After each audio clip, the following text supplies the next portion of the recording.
Scholar child channel पर आपका एक बार स्वागत है। ये सवाल हमने एफबी पर भी आपसे पूछा था, कई बच्चों ने इसका आंसर भी भेजा है। तो चलिए देखते हैं, सीधे सवाल बड़ा है। एक मेथड है डेल्टा स्टार मेथड, उससे तो ये असंतुलित व्हीटस्टोन सेतु के सवाल जल्दी लग जाते हैं, लेकिन आप 12th के लिए लगाएंगे तो किरचॉफ के नियम भी आप लगाएंगे। तो उस किरचॉफ के नियम से ही हम इनको बताना स्टार्ट करते हैं। तो सवाल देखिए, प्रतिरोध CD में धारा, ये एक चित्र दिया गया है और इसमें इस प्रतिरोध में धारा बतानी है, वह A व B, A बिंदु कहाँ है ये और B बिंदु ये है, इनके बीच तुल्य प्रतिरोध ज्ञात करना है। तो जैसे हमने बताया था वैसे शुरू करते हैं। देखिए बैटरी लगी हुई, हमने कहा था बैटरी के प्लस टर्मिनल से आप चलना शुरू करिएगा। तो जैसे आप प्लस टर्मिनल से यहाँ चलेंगे तो आप देखेंगे ये दो रास्ते फूटे हैं और इस रास्ते में तो ये लाइन बार मिला है, तो ये कौन सा क्रम होता है? श्रेणी क्रम। बोर्ड छोटा है तो हम इसी में हल करना शुरू कर रहे हैं। तो ये 5 और 5 श्रेणी क्रम में, तो इनका क्या आ जाएगा? 10 ओम। तो इसको हम ऐसे रख करके यही ऐसे लगा दें, 10 ओम। ये कितना हो गया? 10 ओम। ऐसे अब आगे बढ़े तो ये दोनों भी श्रेणी क्रम में है, ये 5 और 5 ओम, तो इनका भी कितना आ जाएगा? R1 प्लस R2 के सूत्र से 10 ओम। अब ये चित्र किस रूप में व्हीटस्टोन जैसा लगेगा, यहां बनाकर हम आपको बता रहे हैं। तो देखिए ये बिंदु हमने यहां पर लिख लिया A और इधर वाले बिंदु का हमने नाम दे दिया B। और अब आप देखिए इसी चित्र को कैसे तोड़ सकते हैं। यहां नाम दे दिया D और यहां नाम दे दिया C। अब आप देखिए A और D के बीच कितना प्रतिरोध है? 5 ओम। तो A और D के बीच कितना प्रतिरोध लगा दिया हमने? 5 ओम। उसके बाद A और C के बीच कितना है? 10 ओम। तो A और C के बीच कितना लगा दिया? 10 ओम।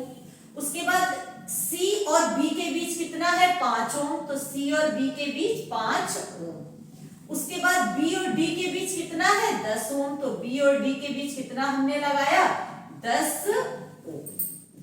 और उसके बाद ये बैटरी है, B बिंदु से इसका धन टर्मिनल जुड़ा हुआ है और A बिंदु से इसका कौन सा टर्मिनल जुड़ा हुआ है? ऋण टर्मिनल जुड़ा हुआ है। तो ये बैटरी आपने ऐसे लगा दी 14 वोल्ट की। अब C और D के बीच कितना प्रतिरोध है? 5 ओम।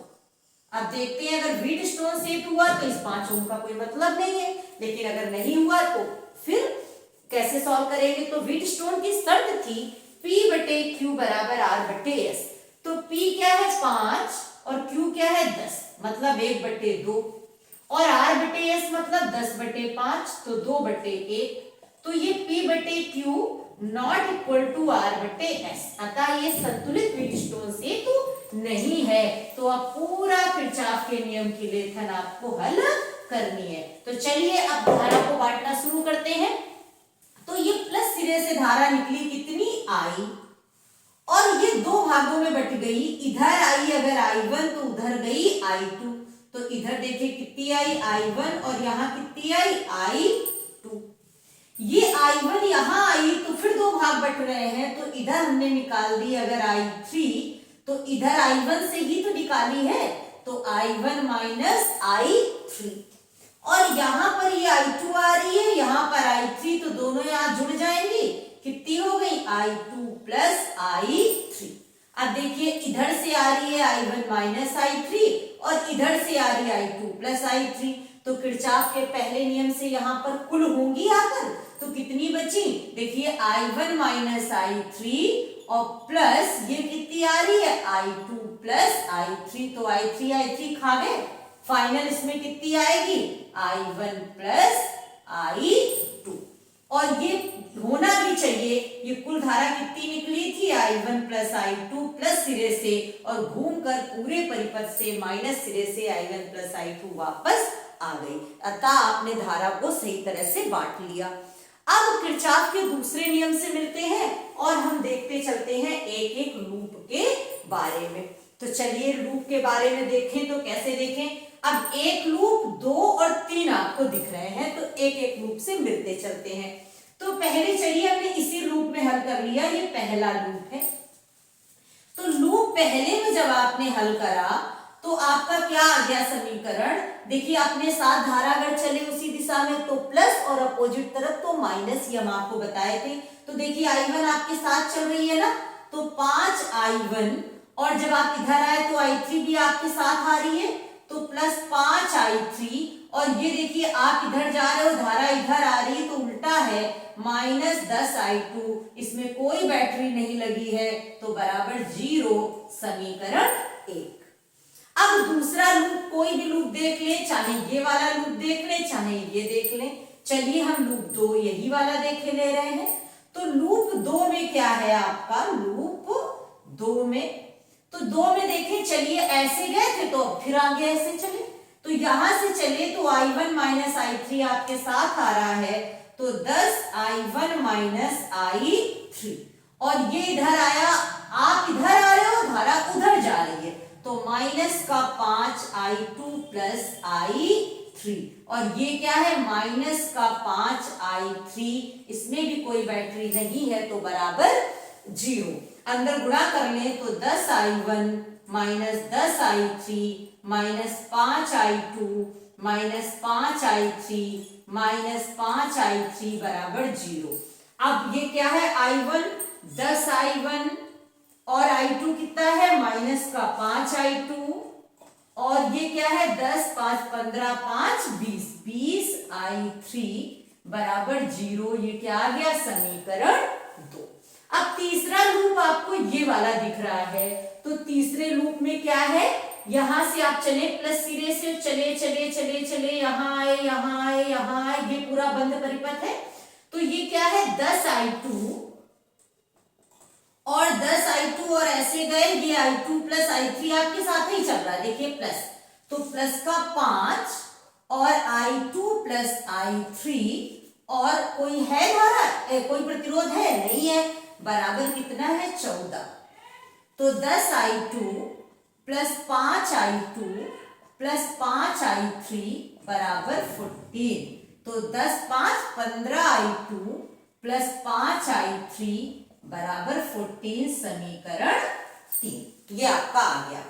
अब समीकरण 1 व 2 से आप i1 खत्म कर दो क्योंकि i2 और i3 में तो समीकरण है तो इसमें कितना i1 है 5 और 2 में कितना है 10 तो इसमें 1 में 2 से गुणा कर लो क्या समीकरण 1 इंटू 2 व किसके साथ हम कर रहे हो समीकरण 2 के साथ तो ये हम लिख लें चल के 2 का गुणा करेंगे समीकरण 1 आप जैसे भी हल करना चाहो आप अपने तरीके से हल करिएगा 10i1 plus 10i3 minus 20i2 बराबर 0 और ये क्या है 10i1 minus 5i2 minus 20i3 बराबर 0। अब ये क्या है माइनस प्लस और प्लस ठीक है यही तो है आपका समीकरण 2 और समीकरण 1 में 2 से गुणा कर लिया तो ये प्लस माइनस i1 तो चबा गए 10 5 ये कितना है i2 प्लस का 15 और माइनस का 20 तो कितना हो गया माइनस का 15i2 और ये क्या है 10 का i3 और प्लस का 20 तो प्लस का 30i3 बराबर 0 ठीक है। अब समीकरण आपका 3 कितना है 15i2 ये समीकरण कौन सा है 4। अब क्या करें समीकरण 3 व 4 को हल कर लें समीकरण 3 व 4 से। अब हम ये वाला समीकरण रफ कर दें क्योंकि जगह तो उतनी ही है बोर्ड पर तो इसलिए हमें रफ तो कुछ ना कुछ करना ही पड़ेगा। आप लोग नोट कर लीजिएगा रोक करके थोड़ा सा। ये कितना आ जाएगा समीकरण 3 कितना है 15i2 प्लस 5i3 बराबर 14 और ये कितना है माइनस का 15i2 प्लस का 30i3 बराबर 0 तो ये प्लस माइनस चबा गए 30 5 35i3 बराबर 14 तो i3 बराबर कितना आ गया। अब हम इस समीकरण को भी रफ कर देंगे जरूरत पड़ेगी तो एक से ही हल करेंगे क्योंकि जगह आपकी हमने बताया ना उतनी ही है। तो समीकरण 1 जब जरूरत पड़ेगी तो हम इसको समीकरण 1 को हम यहाँ लिखे ले रहे हैं 2 को क्योंकि हम देखेंगे कहां से। समीकरण 2 क्या है 10i1 minus 5i2 minus 20i3 बराबर 0 समीकरण 2 इसको हमने लिख लिया है और हम इसको रफ करे दे रहे हैं। तो अब ये कितना है 35i3 बराबर 14 तो 7 पना 35 7 दूनी 14 तो I3 बराबर 5 चौक 20 0.4 एम्पियर। बेटा I3 कहाँ आई है? C व D के बीच धारा। एक उत्तर आपका मिल गया। उन्होंने पहला प्रश्न यही पूछा था, C व D के बीच कितनी धारा जा रही है। तो पहला उत्तर आपको मिल गया, कितनी धारा जा रही है? 0.4 एम्पियर। ये पहला आंसर हो गया। दूसरा क्या पूछा था? A व B, मतलब पूरा परिपथ ही समेट लिया।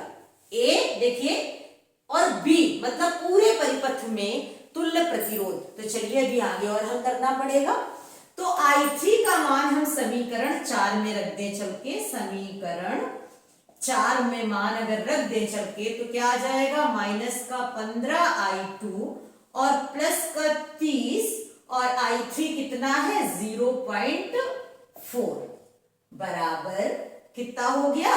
30 बराबर 0। तो ये 15I2 बराबर 30 इंटू 0.4, 15 दूनी 30। तो I2 आ गया 0.8 एम्पियर। I2 का मान कितना निकला? 0.8 एम्पियर। अब चाहे समीकरण 1 में लिख दे चलके, चाहे समीकरण 2 में। तो समीकरण 2 हमने यहाँ उतार रखा है, तो समीकरण 2 में ही ये मान हम रख दें चलके। तो ये क्या है? 10I1 माइनस का 5, I2 कितना है? 0.8 और माइनस का 20, I3 कितना है? 0.4 बराबर 0। तो अभी कितना आ जाएगा? 10I1 माइनस 8 5 40, 4 माइनस 20 चौक 80 बराबर 0। तो 10I1 माइनस 8 4 12 बराबर 0। तो I1 बराबर कितना आ जाएगा? 1.2 एम्पियर। तो अब जरा इस परिपथ में जब आप देख लीजिए कि परिपथ में धारा आ कितनी रही थी और जा कितनी रही थी? I1 plus I2। तो परिपथ में अगर कुल धारा शुरुआत से देखी जाए तो केवल I1 प्लस I2 है और फाइनल घूमकर भी I1 प्लस I2 आ रही है। तो अब लगा देंगे V बराबर I R, ओम का नियम। तो परिपथ में वोल्टेज कितना है? 14 और कुल धारा कितनी है? I1 और प्लस I2 कितनी है? I1 plus I2। और कुल प्रतिरोध कितना है? R A व B के बीच। तो 14 बराबर I1 प्लस I2 1.82 और 0.8 कितना हो गया? 2R।